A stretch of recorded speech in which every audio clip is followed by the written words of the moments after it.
Study experts classes आज लेकर के आया है वैदिक काल के बारे में, यानी कि वैदिक ईरा कैसा था। जानेंगे, वीडियो शुरू से अंत तक देखिएगा। बहुत इन्फॉर्मेटिव वीडियो है। जीके के पर्पज़ से भी, एजुकेशन के पर्पज़ से भी, स्टडीज़ और आपके एग्जामिनेशन के पर्पज़ से भी ये वीडियो बहुत इंपॉर्टेंट होने वाला है। तो वीडियो शुरू से अंत तक देखें। लाइक एंड कमेंट करना प्लीज़ ना भूलें, हमें इससे अप्रिशिएशन मिलता है। चलिए वीडियो शुरू करते हैं। तो आर्य शब्द का पहले अर्थ, मतलब कि जो शब्द का मतलब है वो समझेंगे। आर्य कौन होते हैं? तो एक समय ऐसा था कि आर्यों को श्रेष्ठ, उत्तम, कुलीन और उत्कृष्ट माना जाता था, अभी भी कहते हैं। तो जब आर्य का शाब्दिक अर्थ निकल के मांगा जाता है तो होता है अभिजात्य, श्रेष्ठ, उत्तम, कुलीन एवं उत्कृष्ट। ठीक है।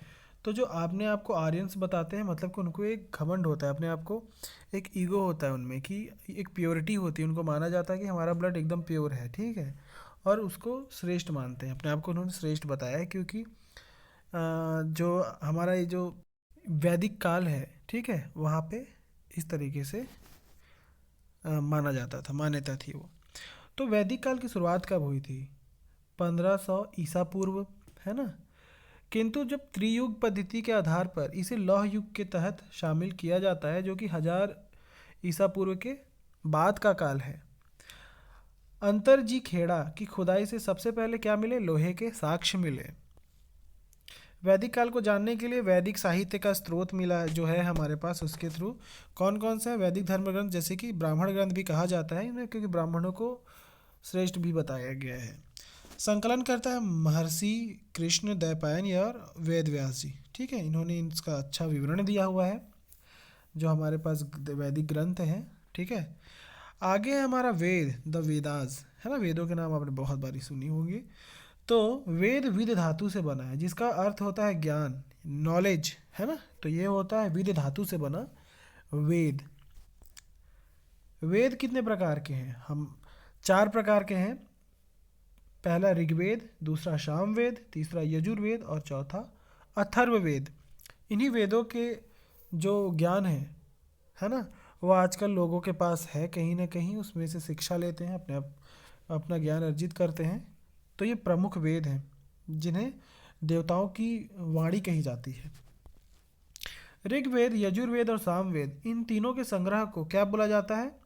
वेद त्रयी कहा जाता है। ठीक है, वेद त्रयी, है ना। इन तीनों के, किसके? ऋग्वेद, यजुर्वेद और सामवेद, इन तीनों के जो संकलन है, ठीक है, संग्रह है, उसे वेद त्रयी कहा जाता है। उपरोक्त 4 वेदों को संहिता भी कहा जाता है। अगर चारों की बात की जाए तो इन्हें संहिता भी कहते हैं। ठीक है, संहिता। ठीक है। अब हम पढ़ेंगे प्रस्थान त्रयी। क्या होता है प्रस्थान त्रयी? तो श्रीमद् भगवद गीता, ब्रह्म सूत्र और उपनिषदों को मिलाकर क्या कहा जाता है? इसे प्रस्थान त्रयी कहा जाता है, जिसमें श्रीमद् भगवद गीता, ब्रह्म सूत्र, ये सारी चीज़ें इंक्लूड हैं। ठीक है। अब हम ऋग्वेद को थोड़ा सा समझ लेते हैं। विश्व का सबसे प्राचीन वेद है ये। कौन? ऋग्वेद माना जाता है ना। इसके प्रमाण है।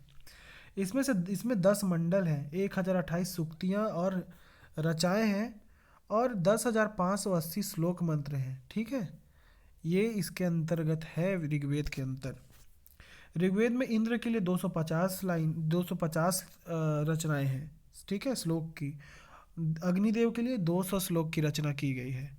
सबसे पहले स्तूप शब्द का प्रयोग ऋग्वेद में मिलता है। स्तूप का वो जो वर्णन है, स्तूप जब हम सुनते हैं, इसका वर्णन हमें सबसे पुरानी वेद यानी कि ऋग्वेद के अंतर्गत मिलता है। ऋग्वेद का तीसरा मंडल रचयिता है विश्वामित्र मानते हैं इनमें, जिसमें गायत्री मंत्र जो कि सावित्री का उल्लेख मिलता है। किसमें? ऋग्वेद में। पूछ दिया जाए तो याद रखिएगा। ठीक है, ऋग्वेद के अंदर में गायत्री मंत्र का उल्लेख मिलता है। ऋग्वेद के 10वें मंडल के पुरुष सूक्त में सर्वप्रथम शूद्र शब्द का उल्लेख हुआ है। शूद्र मतलब कि निम्न कोटि के लोग, है ना। अगर हम कास्ट में बात किया जाए तो अभी कास्ट सिस्टम चलता, उस समय भी था। उच्च जाति के लोग, निम्न जातियों के लिए। तो शूद्र का जो 10वें मंडल में है ना, पुरुष सूक्त में सर्वप्रथम शूद्र शब्द का उल्लेख मिलता है। ऋग्वेद में 10 राज्य युद्ध का वर्णन मिलता है ना। 7वें मंडल के अंदर में आपको ये मिलेगा 10 राज्य युद्ध, है ना। ऋषभनाथ जैन तीर्थकर का उल्लेख भी किसके अंतर्गत है? ऋग्वेद के अंदर में भी, उसी के अंदर में इनका वर्णन है ऋषभनाथ जी का। यजुर्वेद को थोड़ा सा समझते हैं। इस वेद में हम यज्ञ कर्म कांड के बारे में जानकारी है कि यज्ञ कैसे होती है, किस तरीके से कैसे देवी देवताओं को खुश किया जाता है, विधि क्या होती है, कर्म कांड क्या होते हैं, कर्म फल क्या होता है, क्या करना चाहिए क्या नहीं, ये सब कौन से वेद में है? आपके यजुर्वेद में। आंशिक रूप से ये गद्य में है, आंशिक रूप से गद्य में है, यानी कि कुछ हिस्से पद्य में लिखे गए हैं। ठीक है। सामवेद के बारे में थोड़ा जान लेते हैं। सामवेद है मुख्य रूप से यह वेद संगीत से संबंधित है। भारतीय संगीत की जननी सामवेद को माना जाता है, इसे रट्टा मार लीजिए। सामवेद में कुल 1875 ऋचाएं हैं, जिसमें से 75 अतिरिक्त शेष ऋग्वेद से लिया गया है। अथर्ववेद को थोड़ा जान लें।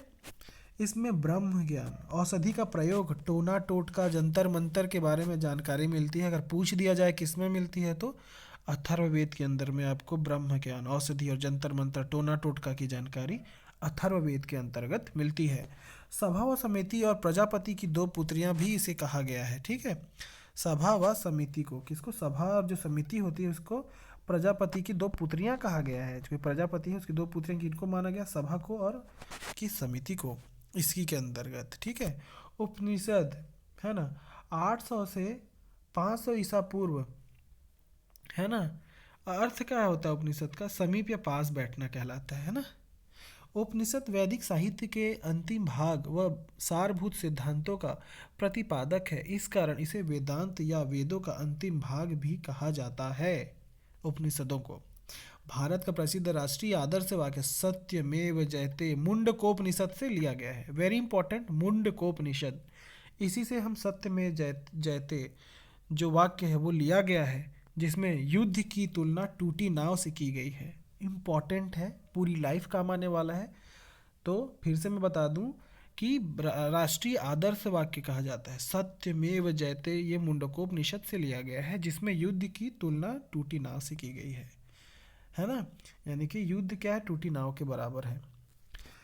अद्वैत वेदांत के अनुसार ज्ञान के द्वारा मुक्ति पाई जा सकती है। अगर आप मुक्ति की बात करें, मोक्ष की बात करें, तो किसके द्वारा? ज्ञान के द्वारा। आपके पास ज्ञान है तो आप इस भवसागर से मुक्ति पा सकते हैं, जन्म मरण के जो ये बंधन, उसे मुक्ति पा सकते हैं, ऐसा कहा गया है अद्वैत वेदांत के अनुसार।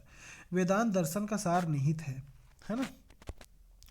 अब उपनिषद का नाम और विषय वस्तु हम समझेंगे। मुंडकोपनिषद है ना, विषय वस्तु इसमें से क्या है? सत्यमेव जयते, अभी थोड़ी देर बताया।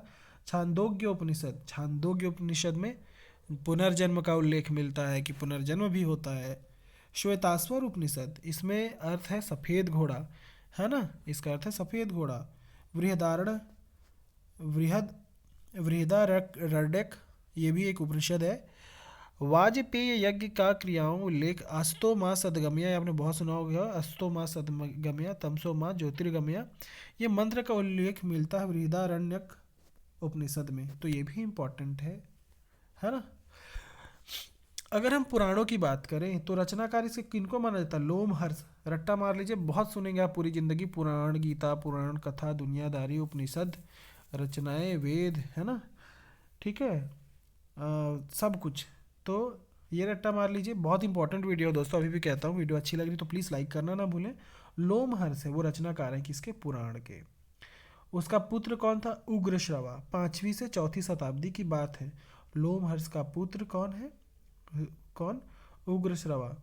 यही लोमहर्ष और उनके पुत्र ने मिलकर पुराण की रचना करी। प्रामाणिक पुराणों की कुल संख्या कितनी है? 18 है। रट्टा मार लीजिए, 18 पुराण है ना। जीके स्ट्रॉन्ग कीजिए। भागवत पुराण में भक्ति दर्शन का सारभूत किया गया है। किसमें? भागवत पुराण में किसका? भक्ति दर्शन। श्रीमद् भगवत गीता महाभारत का अंश है ना। प्रमुख विषय में निष्काम कर्म, है ना। निष्काम कर्म इसमें बताया गया है कि बिना इच्छा के, बिना किसी लोभ के बस कर्म करो, है ना। किसमें? श्रीमद् भगवत गीता यह सार देता है। सूत्र की अगर बात करें, भारतीय सभ्यताओं के कर्म कांडों को पूरा करने की शिक्षा उल्लेखित है। कम शब्दों में अधिक बात कहने का प्रयास है। मुख्यतः 4 सूत्र निम्न हैं। कौन कौन से? पहला है कल्प सूत्र, जिसमें कर्म कांड और रीति रिवाज के बारे में है। दूसरा है श्रौत सूत्र, जिसमें महायज्ञ का वर्णन है। तीसरा है गृह सूत्र, जिसमें गृह सांसारिक जीवन का वर्णन है। धर्म सूत्र, जहाँ पर बात होती है धर्म और विधि की। दर्शन यानी कि फिलॉसफी, है ना। भारतीय दर्शन को कितने भागों में बांटा गया है? 2 भागों में बांटा गया है। कौन कौन से? पहला है आस्तिक दर्शन, जिसको षड दर्शन भी कहते हैं। नास्तिक दर्शन, जिसको किसके अंदर कौन कौन आते हैं? जैन धर्म, बौद्ध धर्म और चारवाक, ये इसी पे चलते हैं, नास्तिक दर्शन के अंतर्गत। तो ये वीडियो बहुत ही अच्छा रहा, मुझे पता है। मैंने इसमें बहुत, हम लोगों ने इंपॉर्टेंट जो टॉपिक्स थी इजीली आपको समझ में आ जाए इस तरीके से इसको समझाने की कोशिश की है। वीडियो अच्छी लगी दोस्तों तो अपने दोस्तों को भी प्लीज़ शेयर करें। सब्सक्राइब अगर नहीं किया तो प्लीज़ सब्सक्राइब भी कीजिए, और हमें बताइए वीडियो आपको कैसी लगी। स्टडी एक्सपर्ट्स क्लासेस ऐसे ही खूबसूरत और अच्छे वीडियोस लेकर के आता है जो आपके आपके एग्जाम पर्पस से और सारे कॉम्पिटेटिव एग्जाम्स के पर्पस से बहुत इंपॉर्टेंट है। हमारे एक एक स्टूडेंट हमारे लिए बहुत इंपॉर्टेंट है। तो बिना सब्सक्राइब किए मत जाइएगा, चैनल को लाइक और शेयर ज़रूर कीजिएगा, हम आपके आभारी रहेंगे। Thanks for watching, have a good day.